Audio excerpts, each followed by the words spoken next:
नमस्कार, मैं आदित्य कर्न आप सभी लोगों का स्वागत करता हूं अब तो पढ़ो के यूट्यूब चैनल पर। तो आज के इस वीडियो में हम लोग डिस्कस करने वाले हैं उपनिवेशवाद एवं जनजाति समाज, उसके साथ ही साथ ग्रामीण समाज, ग्रामीण जीवन और समाज। ये दो महत्वपूर्ण टॉपिक लेकर के उपस्थित हुए हैं। तो ये इतिहास का कुछ महत्वपूर्ण टॉपिक्स हैं जिसके कुछ क्वेश्चंस और आंसर्स दोनों आपको इस वीडियो में मिलेंगे। तो वीडियो में अंत तक बने रहें। तो चलिए हम लोग देखते हैं। जो लोग अभी तक सब्सक्राइब नहीं किए हैं प्लीज़ सब्सक्राइब कर लीजिए। तो क्वेश्चन की तरफ बढ़ते हुए हम लोग देख सकते हैं कि पहला क्वेश्चन कह रहा है कि फ्रांसीसी बुकनान कौन था? यात्री, वैज्ञानिक, चिकित्सक या फिर प्रशासनिक अधिकारी? इसके जो सही आंसर हैं वो है चिकित्सक। फ्रांसीसी बुकनान कौन थे? तो वो चिकित्सक थे। ठीक है। नेक्स्ट क्वेश्चन यहाँ पे कह रहा है कि पहाड़िया जनजाति क्या करती थी? पहाड़िया जनजाति जो है वो क्या करती थी? शिकार, पशुपालन, झूम खेती या फिर ये सभी? तो पहाड़िया जनजाति के जो लोग थे वो शिकार भी करते थे, पशुपालन भी करते थे, झूम खेती भी करते थे। यानी कि इसका जो करेक्ट आंसर होगा वो होगा ये सभी। करेक्ट आंसर क्या होगा यहाँ पर हम लोगों के पास? ये सभी घा। नेक्स्ट क्वेश्चन यहाँ पे कह रहा है कि टोली बनाकर शिकार कौन करते थे? संथाल, मुंडा, खोंड या फिर उरांव? तो खोंड जनजाति के जो लोग थे वो क्या करते थे? वो शिकार बनाकर टोली बनाकर शिकार करते थे। आगे कह रहा है क्या कि 19वीं सदी में किस क्षेत्र में परिवर्तन से जनजातियां प्रभावित हुई? 19वीं सदी में किस क्षेत्र के जो है सो परिवर्तन से जो है मतलब कि बदलाव से जनजातियां प्रभावित हुई, इफेक्टेड हुई? सामाजिक राजनीतिक, सामाजिक आर्थिक, सामाजिक धार्मिक या फिर सामाजिक सांस्कृतिक? तो इसके जो सही आंसर होंगे वो होंगे सामाजिक आर्थिक। नेक्स्ट क्वेश्चन कह रहा है कि दीकू किनको कहा जाता था? क्वेश्चन नंबर 5 हम लोग देख सकते हैं कि पहाड़ियों को, भीलों को, संथालों को या फिर बाहरी लोगों को दीकू किसे कहा जाता था?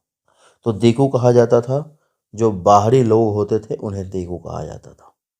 मतलब कोई समाज से अगर बिलोंग करते थे तो उनको जो समाज से बिलोंग करते थे वो कहा जाता था। अगर बाहरी लोग होते थे उनको दीकू का करके बुलाया जाता था। नेक्स्ट क्वेश्चन कह रहा है कि अंग्रेजों के अनुसार कौन असभ्य नहीं थे? ध्यान रखेंगे आप लोग। क्वेश्चन नंबर 6 यहाँ पे कह रहा है क्या कि अंग्रेजों के अनुसार जो है सो कौन असभ्य नहीं थे? क्योंकि अंग्रेज हमारे हिंदुस्तान में यहाँ पे सबको जो है सो अनकल्चर्ड, अनसिविलाइज्ड समझते थे, मतलब असभ्य समझते थे, अशिक्षित समझते थे। लेकिन अंग्रेजों के अनुसार जो वो कौन सी जनजाति के लोग थे जिनको वो असभ्य नहीं समझते थे? तो वो थे संथाली, संथाल इसका करेक्ट आंसर होगा। 1930 के दशक में किसने अंग्रेजों का विरोध किया? नील मजदूर, वन मजदूर, रेल मजदूर या फिर रेशम मजदूर? इसके जो सही आंसर होंगे वो हो जाएगा वन मजदूर। 1930 के दशक में वन मजदूर ने अंग्रेजों का विरोध किया। क्लियर। आगे कह रहा है कि संथाल किस प्रकार की खेती किया करते थे? अस्थाई, झूम, चट्टानी या फिर ये सभी? तो संथाली जो थे, संथाल जो के लोग जो थे वो क्या करते थे? अस्थाई खेती करते थे। तो ऑप्शन का हमारा क्या है? सही आंसर है। बचपन में बिरसा मुंडा क्या करता था? क्वेश्चन है कि बचपन में बिरसा मुंडा क्या करता था? जंगलों में घूमता था, बकरियां चराता था, बंसी बजाता था या फिर ये सभी सब कुछ करता था? इसके सही आंसर जो होंगे वो यही होगा, क्योंकि बिरसा मुंडा जो थे जंगल में घूमा करते थे, बकरियां चराते थे और बंसी बजाया करते थे। मतलब कि ये सभी। इसका करेक्ट आंसर क्या हो जाएगा? ये सभी। ठीक है। चलिए आगे बढ़ते हैं। कह रहा है कि बिरसा मुंडा की मृत्यु कैसे हुई? हैजा से, कैंसर से, टाइफाइड से, मलेरिया से?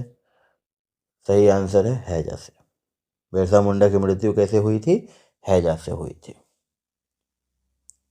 नगा जनजाति ने किस आंदोलन से जुड़ने का प्रयास किया?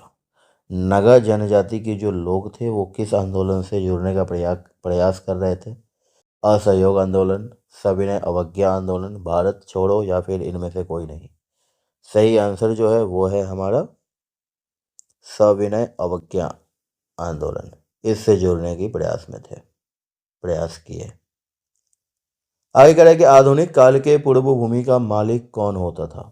ध्यान रखेंगे कि क्वेश्चन यहाँ पर ये कह रहा है कि आधुनिक काल के पूर्व जो भूमि हुआ करती थी, जमीनें हुआ करते थे, उनके मालिक कौन होते थे? राजा, व्यापारी, जमींदार या फिर किसान? बहुत सारे लोग कन्फ्यूज़न होती है उन लोगों को, वो जमींदार कर देते हैं, लेकिन मैं बता दूं कि इसका सही आंसर जो होगा वो होगा राजा। क्योंकि आधुनिक काल के जो पूर्व जो भी राजा हुआ करते थे वो बलिष्ठ होते थे। राजा का मतलब ये होता था बलपूर्वक जो राज करे, है ना। तो उनका ही जो है सो भूमि पर मालिकाना जो हक होता था वो उनका ही होता था। अस्थाई बंदोबस्त कहाँ लागू किया गया?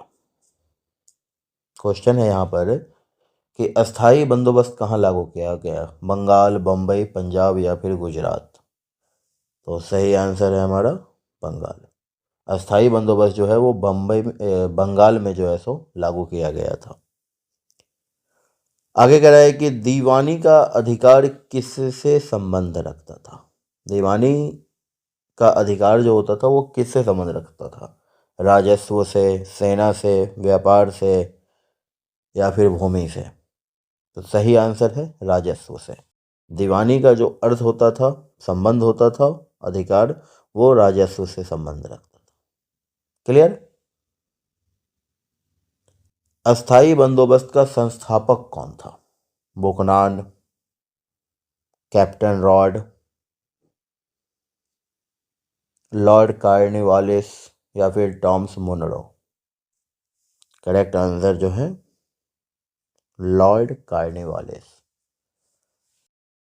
अस्थाई बंदोबस्त के जो संस्थापक थे वो लॉर्ड कार्नवालिस थे। क्लियर? नेक्स्ट क्वेश्चन कह रहा है कि अस्थाई बंदोबस्त व्यवस्था में भूमि स्वामी कौन था? अस्थाई बंदोबस्त जो होती थी तो उसमें जो भूमि के जो स्वामी हुआ करते थे, मालिक हुआ करते थे जमीन के, वो कौन हुआ करते थे? कंपनी, जमींदार, किसान या फिर इनमें से कोई नहीं? तो इसका सही आंसर है हमारे पास में, ध्यान रखेंगे, इसका सही आंसर होगा जमींदार। कौन हुआ करते थे? जमींदार हुआ करते थे। क्लियर? आगे क्वेश्चन की तरफ बढ़ते हैं। नेक्स्ट क्वेश्चन हमारे पास में क्या कह रहा है कि अस्थाई बंदोबस्त का दोष क्या था, खराबी क्या थी, है ना, डिसएडवांटेज क्या था? तो अस्थाई बंदोबस्त का दोष सुधार कार्य, अस्थायित्व, जमींदारी का नीलाम होना, भूमि सुधार नहीं होना। इसका जो दोष था वो यही था कि भूमि सुधार नहीं होना, ऑप्शन घ। ठीक है, अस्थाई बंदोबस्त में भूमि सुधारी नहीं जाती थी, भूमि का सुधार नहीं होता था, यही उसकी दोष था। नेक्स्ट क्वेश्चन कह रहा है कि बंगाल लगान अधिनियम किसके लिए पारित किया गया? चलिए ऑप्शन की तरफ बढ़ते हैं कि बंगाल लगान अधिनियम किसके लिए पारित किया गया। ऑप्शन है हमारे पास में जमींदार, मकान मालिक, काश्तकार या फिर किराएदार? सही जो ऑप्शन है वो है काश्तकार। नेक्स्ट क्वेश्चन कह रहा है कि महालवाड़ी व्यवस्था का संस्थापक कौन था? Holt Mackenzie, Thomas Munro, captain Read या फिर लॉर्ड कार्निवल्स? सही आंसर जो होगा इसका वो होगा कि हॉल्ट मैकेंजी। महलवाड़ी व्यवस्था का संस्थापक जो थे वो थे हॉल्ट मैकेंजी। नेक्स्ट क्वेश्चन की तरफ बढ़ते हैं, क्वेश्चन नंबर 20। देखिए क्वेश्चन कह रहा है कि महलवाड़ी व्यवस्था में गांव के मुखिया का क्या कार्य होता था? गांव के जो मुखिया होते थे, जो मेन होते थे पर्सन, उनका काम क्या था? युद्ध का नेतृत्व, ग्रामीणों की रक्षा, कर वसूलना या फिर सुधार करना? उनका काम होता था कर वसूलना, मतलब लगान वसूलना, टैक्सेस जमा करना। ठीक है। चलिए नेक्स्ट क्वेश्चन कह रहा है कि महलवाड़ी व्यवस्था कहाँ स्थापित की गई थी? उत्तर भारत में, पूर्वी भारत में, दक्षिण भारत में या फिर पश्चिम भारत में? सही आंसर जो है वो है दक्षिण भारत में। महलवाड़ी व्यवस्था जो है सो दक्षिण भारत में स्थापित की गई थी। रैयतवाड़ी व्यवस्था में भूमि का क्या किया जा सकता था? रैयतवाड़ी व्यवस्था में भूमि का क्या किया जा सकता था? बेची जा सकती थी, हस्तांतरित की जा सकती थी, गिरवी रखी जा सकती थी या फिर इनमें से सभी, सब कुछ किया जा सकता था। तो मैं बता दूं कि रैयतवाड़ी व्यवस्था में भूमि जो है वो बेची भी जा सकती थी, हस्तांतरित भी की जा सकती थी। हस्तांतरित मतलब कि एक से दूसरे को दे देना। गिरवी भी रखी जा सकती थी। और तो रैयतवाड़ी व्यवस्था में भूमि का क्या किया जा सकता था? तो बेची भी जा सकती थी, हस्तांतरित भी की जा सकती थी, गिरवी भी रखी जा सकती थी। इसीलिए इसका जो करेक्ट आंसर होगा ये सभी, घ इसका करेक्ट है आंसर। ठीक है। तो नेक्स्ट क्वेश्चन की तरफ हम लोग बढ़ते हैं। क्वेश्चन नंबर 23 यहाँ पर देख सकते हैं कि क्वेश्चन नंबर 23 क्या कह रहा है कि रैयतवाड़ी व्यवस्था में महत्वपूर्ण कौन था? किसान, जमींदार, व्यापारी या फिर मुखिया? तो मेन जो थे, महत्वपूर्ण जो थे वो किसान थे। नेक्स्ट क्वेश्चन कह रहा है कि अस्थाई, महलवाड़ी तथा रैयतवाड़ी व्यवस्थाएं क्या थी? क्वेश्चन पे जरा सा ध्यान देंगे आप लोग कि क्वेश्चन यहाँ पर क्या कह रहा है कि अस्थाई, महलवाड़ी तथा रैयतवाड़ी व्यवस्थाएं क्या थी? लगान व्यवस्था, जमींदार व्यवस्था, जमींदारी व्यवस्था, कृषि व्यवस्था या फिर सरकारी व्यवस्था? तो रैयतवाड़ी हो, अस्थाई हो, महलवाड़ी हो या फिर रैयतवाड़ी हो, सबका जो मेन व्यवस्था जो था वो लगान व्यवस्था था। मतलब कर वसूलना, कर लगाना, टैक्सेस लगाना। ठीक है। इनमें से कहाँ नील की खेती नहीं की जाती थी? ऑप्शंस देख सकते हैं आप लोग, यहाँ पर दिया हुआ है कि इनमें से कहाँ नील की खेती नहीं की जाती थी। तो क्वेश्चन पर ध्यान देंगे। बंगाल, बिहार, आंध्र प्रदेश या गुजरात? तो इसका जो सही आंसर होगा वो होगा गुजरात। गुजरात में नील की खेती नहीं की जाती थी। बाकी बंगाल, बिहार, आंध्र प्रदेश सब जगह पे नील की खेती की जाती थी। ठीक है। आगे क्वेश्चन की तरफ बढ़ते हैं कि नील की खेती से क्या होता था? नील की खेती से क्या होता था? किसान का शरीर नीला हो जाता था, भूमि की उर्वरता जो है वो समाप्त हो जाती थी, किसानों का काम बढ़ जाता था या फिर किसानों को अधिक आमदनी होती थी। तो नील की खेती से किसानों का शरीर नीला नहीं होता था। किसानों भूमि की उर्वरता समाप्त हो जाती थी। यस, भूमि की उर्वरता समाप्त हो जाती थी। उर्वरता मतलब उसकी जो उपजाने की जो उसका पावर है, शक्ति है, वो खत्म हो जाता था। किसानों का काम बढ़ जाता था? नो, किसानों का काम कभी नहीं बढ़ता क्योंकि वो बहुत मेहनती होते हैं और जो मेहनती होते हैं उनका काम बढ़ता नहीं है, वो हर काम कर सकते हैं। किसानों को अधिक आमदनी होती थी? नो। तो करेक्ट आंसर जो है वो हमारा क्या निकल करके आया कि भूमि की उर्वरता जो है वो समाप्त हो जाती थी। मतलब वो जो जमीन था वो बंजर हो जाता था नील की खेती करने से। नेक्स्ट क्वेश्चन कह रहा है कि इनमें नील की खेती का संबंध किससे है? क्वेश्चन ऑप्शंस के साथ आप लोग देख लें, इसीलिए इसे छोटा कर दे रहा हूं थोड़ा, कि इनमें नील की खेती का संबंध किससे है? मालगुजारी से, कर्ज से, भोजन से या फिर मकान से?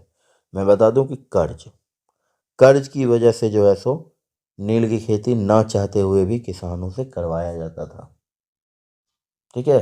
ना चाहते हुए इसलिए क्योंकि जमीन की जो उर्वरता शक्ति थी, उपज शक्ति थी, वो कम हो जाती थी, जिस वजह से किसान करना नहीं चाहते थे, लेकिन कर्ज की वजह से उन्हें करना पड़ता था, जिसके लिए विद्रोह भी हुई बहुत सारे।